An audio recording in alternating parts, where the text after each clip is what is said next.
puisse mourir pour que lui, il puisse avoir droit à cet héritage-là. Alléluia. Et c'est pour ça, bien aimé, nous avons reçu l'Ancien Testament. Et après, nous avons reçu le Nouveau Testament. Et nous savons tous, bien aimé, et que si la gloire de la première maison était réelle, il n'y aurait pas eu une deuxième alliance. Alléluia. Et c'est pour cela que nous sommes entrés dans une alliance nouvelle avec Jésus-Christ. Et c'est là où commence le Nouveau Testament. Mais aujourd'hui, ce qui nous tient à cœur, c'est de comprendre l'Ancien Testament. Bien aimé, écoutez, dans la Bible hébraïque, donc quand on dit la Bible hébraïque, c'est le peuple hébreu, c'est les enfants d'Israël. Alléluia. Un peuple que Dieu lui-même a choisi. Ce n'est pas un homme qui avait choisi ce peuple, c'est Dieu qui avait choisi ce peuple. Et Dieu voulait se faire connaître aux hommes à travers ce peuple-là. Alléluia. Et c'est pour ça que vous verrez, le livre de l'Ancien Testament sont répartis en 3 groupes. Là, nous sommes toujours dans l'Ancien Testament. C'est réparti en 3 groupes. Le premier groupe, c'est la loi. Suivez bien aimé. Le premier groupe, c'est la loi. Le deuxième groupe, c'est les prophètes. Et le troisième groupe, c'est les écrits. Nous allons comprendre maintenant. Ce qu'il faut comprendre ici, que dans la loi, nous sommes ici maintenant, la loi comprend 5 livres qu'on appelle les livres de Moïse. Dans la loi. Et dans la loi maintenant, dans les 5 livres de Moïse, on appelle ça aussi Pentateuque. Et c'est pour cela que je dois écrire ça. Peut-être un jour ça peut te servir. Pentateuque.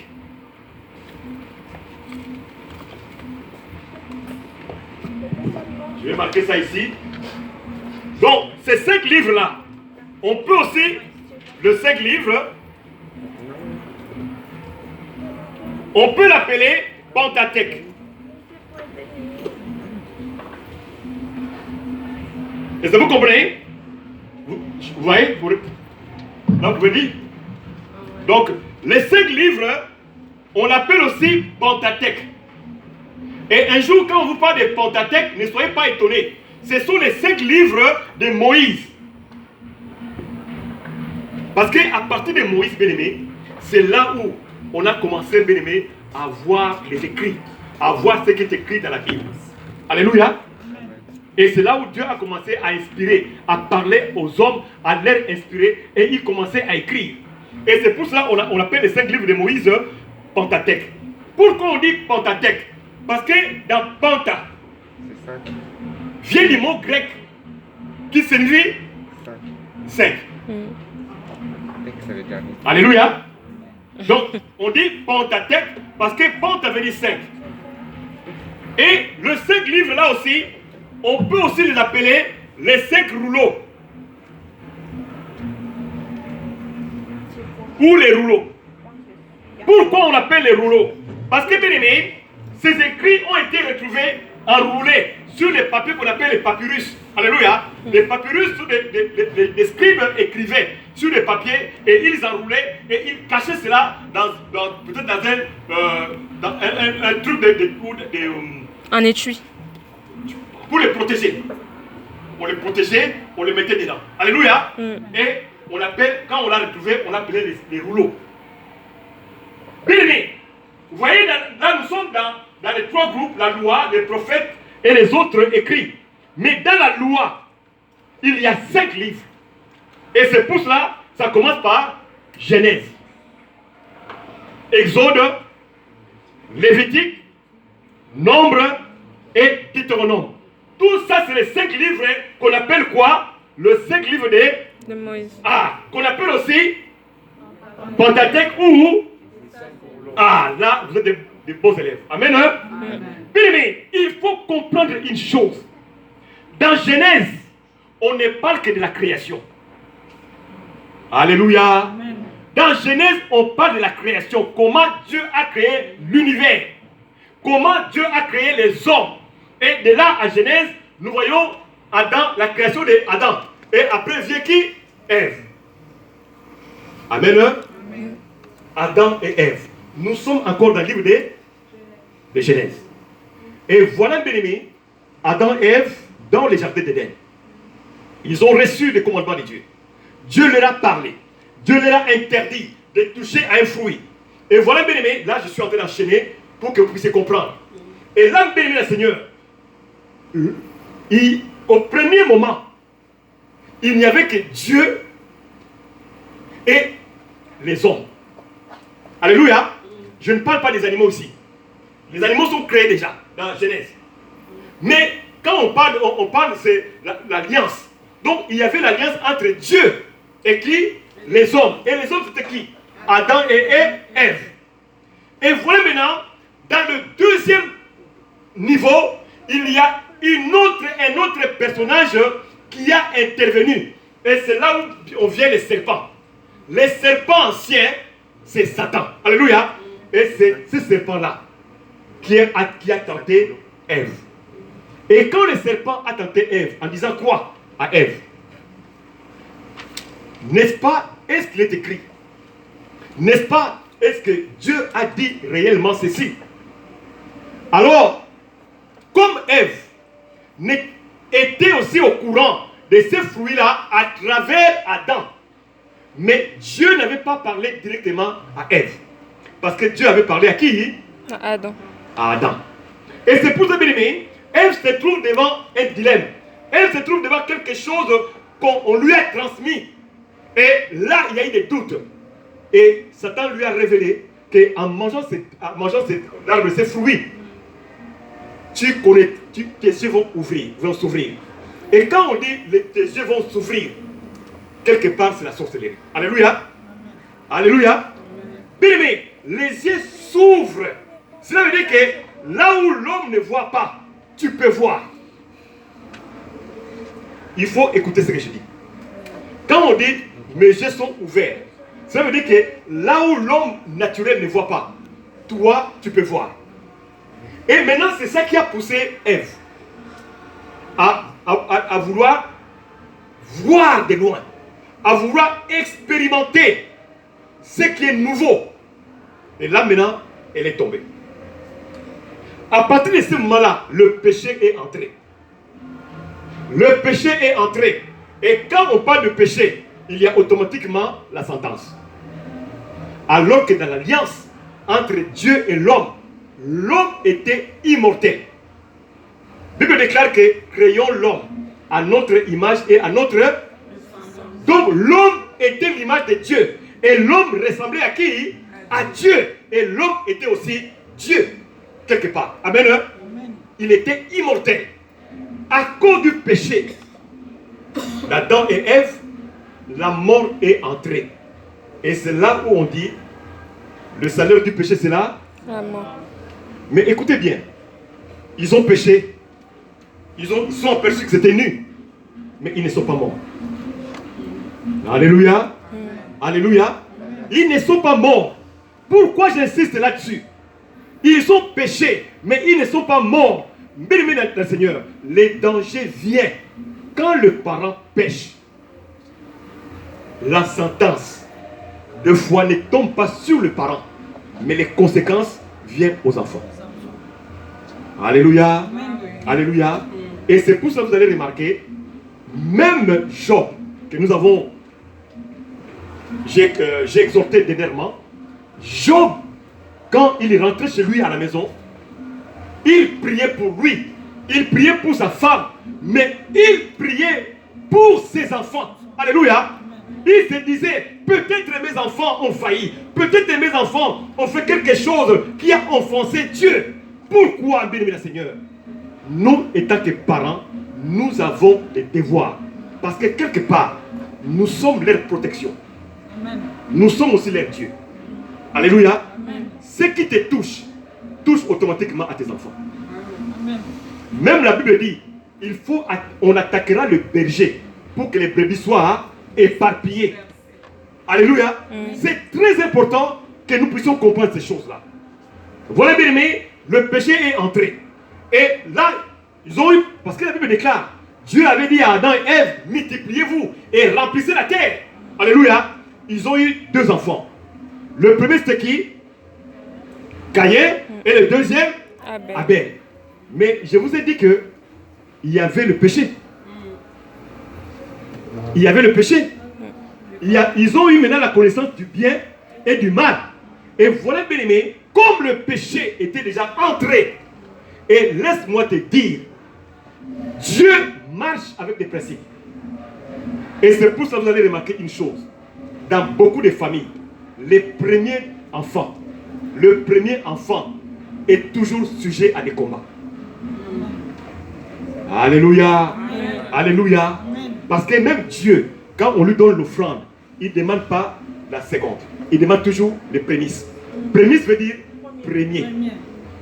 Et c'est pour ça, bien-aimé d'un Seigneur, même quand tu vois, quand Jacob bénit ses enfants, il dit, Ruben, toi tu es ma force. Alléluia.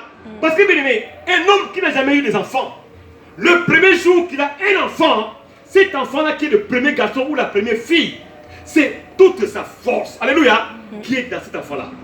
Et si le premier enfant échoue, fais attention, les autres aussi vont faire quoi? Et c'est pour cela aussi, quand Dieu a détruit l'Égypte, Dieu a détruit les premiers enfants, les premiers nés. Pourquoi? Pour que Pharaon puisse laisser partir son peuple. Alléluia. Il n'a pas touché au cadet, il n'a pas touché celui qui est au milieu, il a touché aux premiers enfants. Alléluia. Et c'est pour ça, bien-aimé le Seigneur, tu es membre de la mycopale. Si tu es le né de la famille, tu dois être dans le Seigneur. Parce que quand tu seras dans le Seigneur, tu fermeras la porte à l'ennemi. Tu fermeras la porte à l'ennemi. Et c'est pour ça, bien-aimé, aujourd'hui tu es étonné que tu as des combats. Des combats parce que tu es le premier. Des combats parce que tu es le premier. Et c'est aussi au premier. Selon la Bible, c'est le premier. Dans la coutume, on parle des femmes. Les femmes ne sont pas comptées.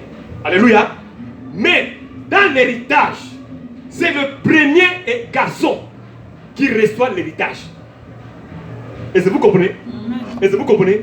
Et c'est pour ça que vous remarquerez ici, il y a beaucoup de choses que nous devons comprendre. Voilà comment le mal est entré au premier garçon, qui est Caïn. Alléluia. Amen. Alléluia. Amen. Et quand nous lisons dans la Bible, Dieu avait déjà averti à Caïn. Il dit, le péché est à ta porte. Le péché est à ta porte. Alléluia. Mais Caïn n'a pas voulu écouter. Mais Dieu, bien-aimé, là où toi tu ne vois pas, Dieu y voit. Amen. Alléluia. Dieu, bien-aimé, il peut voir même tes intentions. Et c'est pour cela, quand tu donnes à l'église, si tu donnes avec de mauvaises intentions, Dieu le voit. Et tu ne seras pas béni. Alléluia. Amen. Quand tu donnes à un ami ou à un frère avec de mauvaises intentions, Dieu il voit et tu ne seras pas béni. C'est très important que nous puissions comprendre ces choses. Amen. Amen. Je vais aller un peu rapidement pour que nous puissions comprendre la Bible. Ok. Non, ça va. Nous sommes toujours dans le livre de Genèse.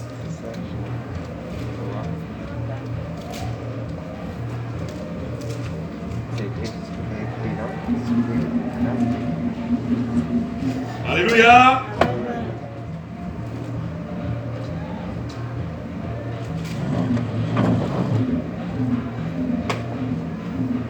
Écoutez, si nous regardons dans le livre de Genèse, chapitre 4, à partir du verset 6, l'Éternel dit à Caïn, parce que je voulais lire ça pour que vous puissiez comprendre ce que je suis en train de commenter. Genèse, chapitre 4, verset 6. L'Éternel dit à Caïn, pourquoi te mets-tu en colère? Alors que la colère, c'est l'arme de qui? Du diable. Et pourquoi ton visage est-il sombre? Mais pourquoi Dieu parle de visage? Parce que le visage est le miroir du cœur. Alléluia. Amen. Chaque chose a une explication. Il dit encore, Si tu agis bien, tu te relèveras. Mais si tu agis pas bien, le péché est tapis à ta porte. Le péché est à ta porte. Le péché est tapis à ta porte. Ça veut dire que le péché n'est pas encore entré. Alléluia. Mais il est à la porte. Son désir se porte vers toi. Les désirs du péché se portent vers Caïn. Mais toi, maîtrise-toi. Alléluia. Alléluia. C'est Dieu qui parle à qui? À Caïn. Mais Caïn dit à son frère Abel, allons au champ. Et lorsqu'il fut dans les champs, Caïn se jeta sur son frère Abel et le tua. Bien-aimés, voici comment l'esprit du mal est entré. Alors que ceux qui ont péché, c'était d'abord qui? Les parents. Et les parents, en mettant au monde des enfants, ils ont laissé comme héritage le mal ou le péché. Et la Bible déclare, le salaire du péché c'est là. Et voilà, bien-aimé, Caïn tue son frère Abel. Ils ont offert des sacrifices à Dieu. Et le sacrifice de Caïn, qui était des herbes, des champs, des fruits des champs, et son frère avait offert un animal. Vous allez comprendre aussi pourquoi l'autre offre de fruits et l'autre un animal. Vous allez comprendre ça aussi quand nous allons arriver à Lévitique. Bien aimé le Seigneur. Et là nous continuons notre histoire. La Bible déclare qu'il y a eu toute une génération de personnes qui sont passées par là. Qui est resté? Qui est resté en vie? Non, qui est resté en vie? Adam et Ève ont eu Caïn et Abel. Abel est mort, tué par son frère Caïn. Maintenant, qui reste? Caïn. C'est celui qui a le péché en lui. Alléluia.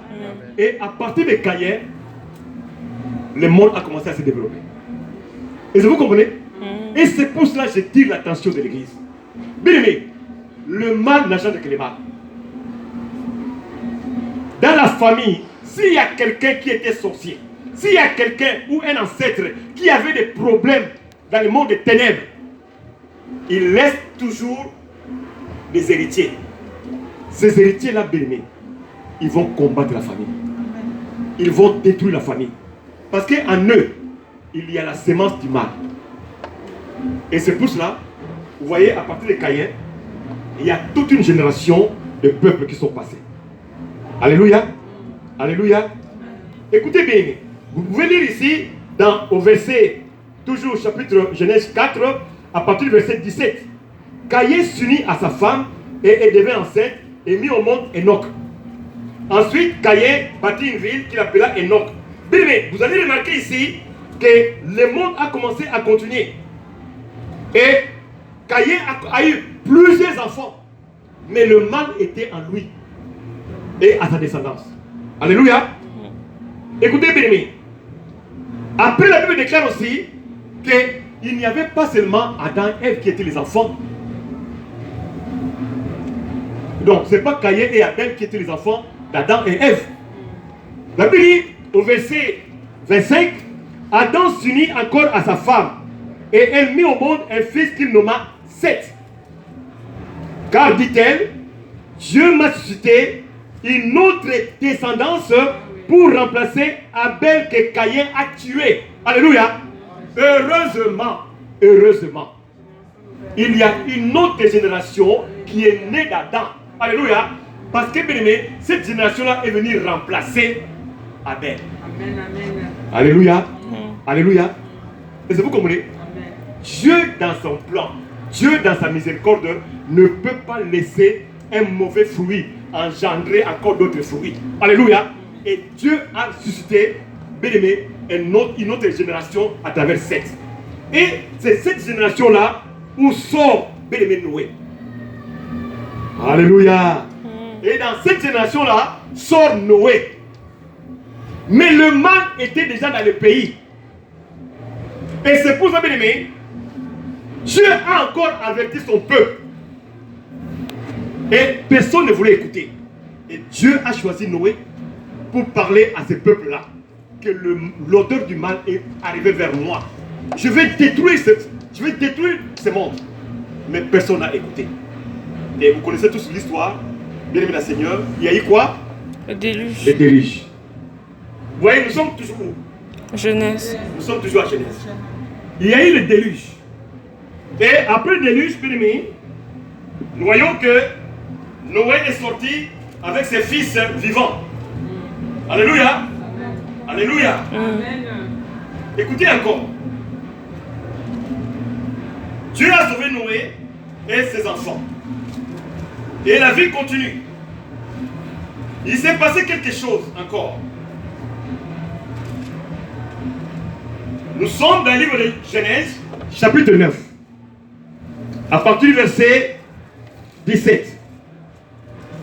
Dieu, bien-aimé, en détruisant le monde à cause du mal, il a commencé, bien-aimé, Dieu a fait une alliance avec Noé. Noé qui est le descendant de qui? De Seth. Alléluia. Et là, nous sommes en train de comprendre. Et là, nous sommes dans une autre génération. Et c'est Seth a eu Noé. Et Noé, Dieu a fait alliance avec lui. Mais le problème, bien aimé le Seigneur, le péché était déjà dans la famille. Et c'est pour cela que j'ai dit ceci. Quand le péché est dans une famille,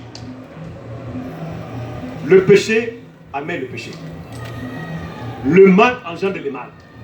Et c'est pour ça, bien aimé le Seigneur, nos combats aujourd'hui, le combat que tu es en train de traverser aujourd'hui, et c'est pour ça que tu dois connaître qui est ta tante, qui est ton oncle, qui sont les parents de ton père.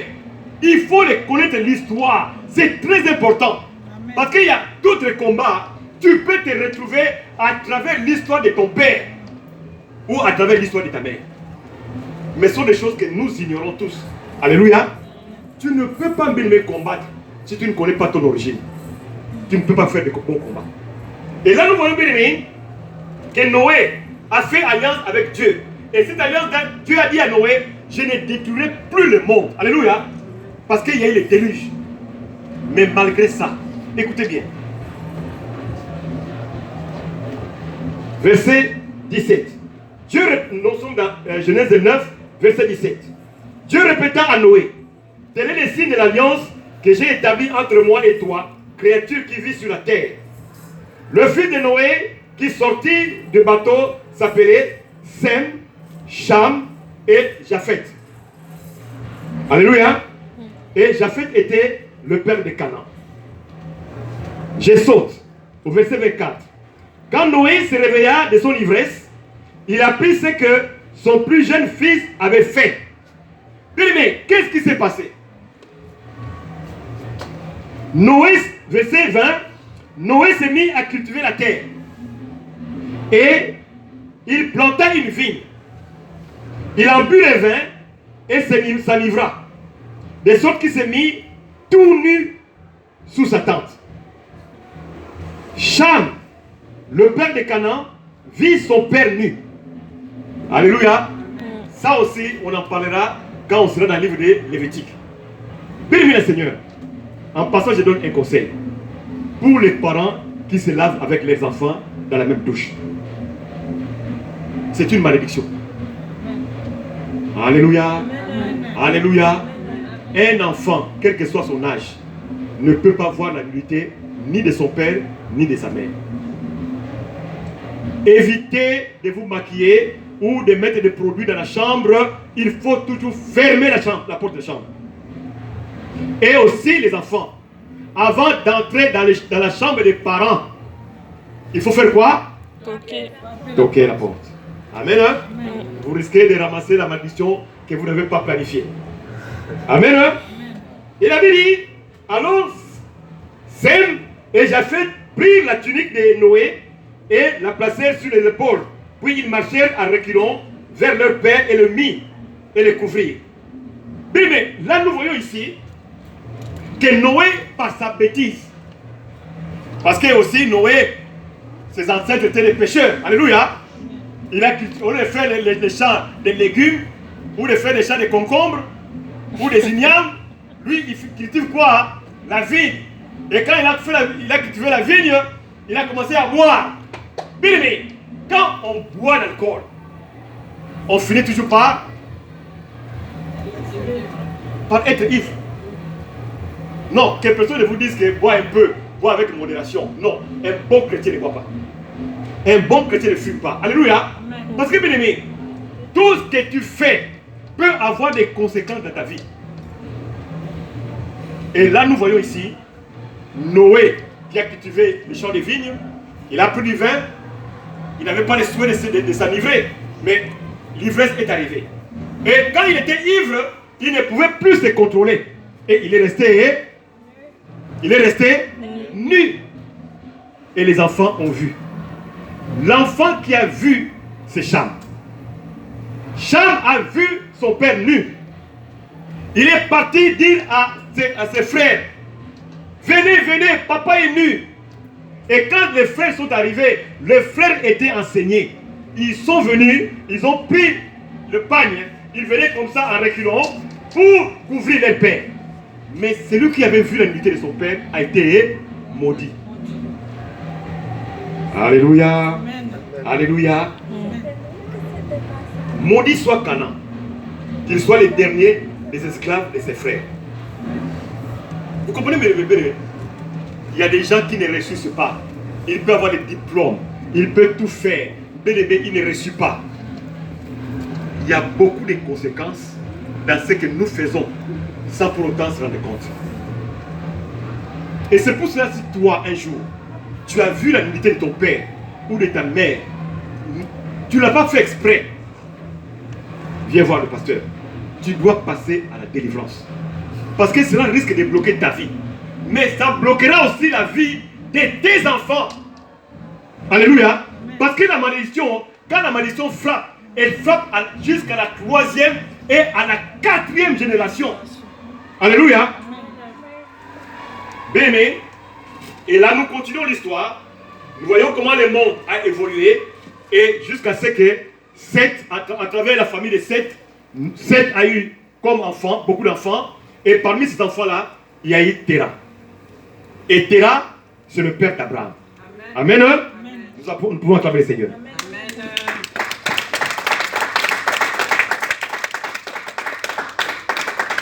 Bien aimé, nous voyons ici, il y a eu plusieurs générations pour arriver à Abraham. Abraham ne s'appelait pas Abraham. Il s'appelait Abraham. Il s'appelait Abraham. Et son père est Terah. Bien aimé le Seigneur, le mal engendre le mal. Terah a grandi depuis son enfance en Mésopotamie. En Mésopotamie, il y avait des dieux. Le dieu Moloch, il y a Astarté, il y a le dieu Baal. Et la Baal, bien aimé le Seigneur, pour avoir une promotion dans le travail, il fallait sacrifier les enfants. Alléluia. La sorcellerie. Amen, amen. Amen. Et Abraham, quand Abraham est né sous cette pratique-là. Abraham, pour lui, il savait que dans notre région, quand on veut avoir beaucoup de récoltes, quand on veut être béni, il faut sacrifier les enfants. Alléluia. À un dieu appelé Moloch. Bien aimé, c'était normal. Dans toutes les familles, on pratiquait ce système-là. Parce que c'était normal. Alléluia. Et Abraham est né dans cette famille-là. Il a trouvé quoi? Le mal. Il a trouvé quoi? La sorcellerie. Toi et moi, nous sommes nés dans des familles comme ça. Nous avons trouvé des pactes.